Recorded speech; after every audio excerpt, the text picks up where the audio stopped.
समंदर में बन रहा एक और तूफान अब भारत में लोगों की धड़कनें बढ़ा रहा है। बताया जा रहा है कि इस दौरान 100 किलोमीटर प्रति घंटे की रफ्तार से तूफानी हवाएं भारी तबाही मचा सकती हैं। नमस्कार, आप देख रहे हैं न्यूज़ 18 का डिजिटल प्लेटफॉर्म और मैं हूं आपके साथ जागृति खंतवाल।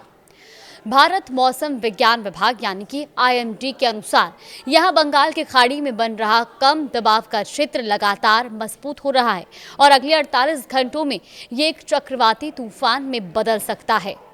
IMD ने इसे लेकर अलर्ट जारी करते हुए बताया कि ये सिस्टम 26 नवंबर के आसपास चक्रवात सैन्यार यानी कि साइक्लोन सैन्यार का रूप ले सकता है और इसके असर से ओडिशा के तटीय इलाकों में 25 से 27 नवंबर के बीच बारिश की संभावना है।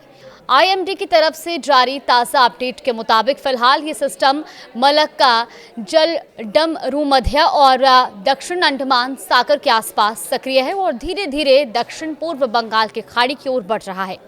ये सिस्टम अभी मुख्य भूमि से लगभग 1000 किलोमीटर दूर है, इसीलिए इसके सटीक रूट और असर के बारे में साफ जानकारी मिलने में थोड़ा और समय लग सकता है। सैन्यार तूफान से निपटने की अब कैसी तैयारी है, चलिए वो भी आपको बता दें।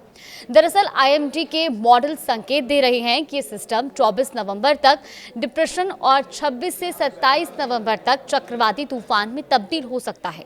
27 नवंबर के आसपास बंगाल की खाड़ी में हवा की रफ्तार 100 किलोमीटर प्रति घंटे तक पहुंच सकती है और इससे समुद्र बहुत उग्र होने और दक्षिण ओडिशा के तटीय जिलों में भारी बारिश की आशंका है। एक रिपोर्ट के मुताबिक ओडिशा के राजस्व और आपदा प्रबंधन मंत्री सुरेश पुजारी ने कहा कि राज्य सरकार अलर्ट पर है और संभावित चक्रवात से निपटने के लिए तैयारियां कर ली गई हैं। उन्होंने ये भी बताया कि सरकारी मशीनरी पूरी तरह तैयार है, चाहे सिस्टम आगे और अधिक ताकतवर ही क्यों ना हो जाए। ये सिस्टम सबसे पहले अंडमान और निकोबार द्वीप समूह पर प्रभाव डालेगा और इसकी वजह से 26 नवंबर तक द्वीपों में भारी से बहुत भारी बारिश की संभावना है। निकोबार क्षेत्र में 24 और 25 नवंबर को बारिश चरम पर रहने का अनुमान है। हवा की रफ्तार 30 से 35 किलोमीटर प्रति घंटे से शुरू होकर करीब 55 किलोमीटर प्रति घंटे तक जा सकती है और ऐसे में 25 नवंबर को ये स्पीड और ज़्यादा बढ़कर करीब 65 किलोमीटर प्रति घंटे होने की भी आशंका है।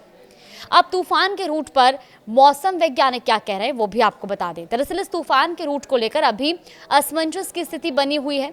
मौसम वैज्ञानिक ये आकलन कर रहे हैं कि 26 नवंबर के बाद ये तूफान तमिलनाडु, आंध्र प्रदेश तट की ओर बढ़ेगा या उत्तर की ओर मुड़कर ओडिशा, बांग्लादेश की दिशा लेगा। फिलहाल लोगों को नियमित मौसम अपडेट पर नजर रखने की भी सलाह दी गई है। IMD ने ताज़ा अलर्ट में मछुआरों को 25 नवंबर तक अंडमान सागर और दक्षिण पश्चिम बंगाल की खाड़ी में समुद्र में न जाने की सलाह दी है। दक्षिण पूर्व बंगाल की खाड़ी के लिए ये चेतावनी 28 नवंबर तक जारी रहेगी। समुद्री इलाकों और निचले तटीय क्षेत्रों में स्थानीय प्रशासन निगरानी बढ़ा चुका है। बंगाल की खाड़ी का सिस्टम जैसे जैसे ताकत पकड़ रहा है, पूर्वी तट के सभी राज्यों को अलर्ट पर रखा गया है। मौसम विभाग ने यह भी कहा है कि अगले 48 घंटों में स्थिति और स्पष्ट होगी और उसके बाद संभावित चक्रवात मार्ग और प्रभाव पर विस्तृत चेतावनी और जानकारियां भी जारी कर दी जाएंगी। फिलहाल इस खबर में आगे भी अपडेट जानने के लिए आप देखते रहिए न्यूज़ 18।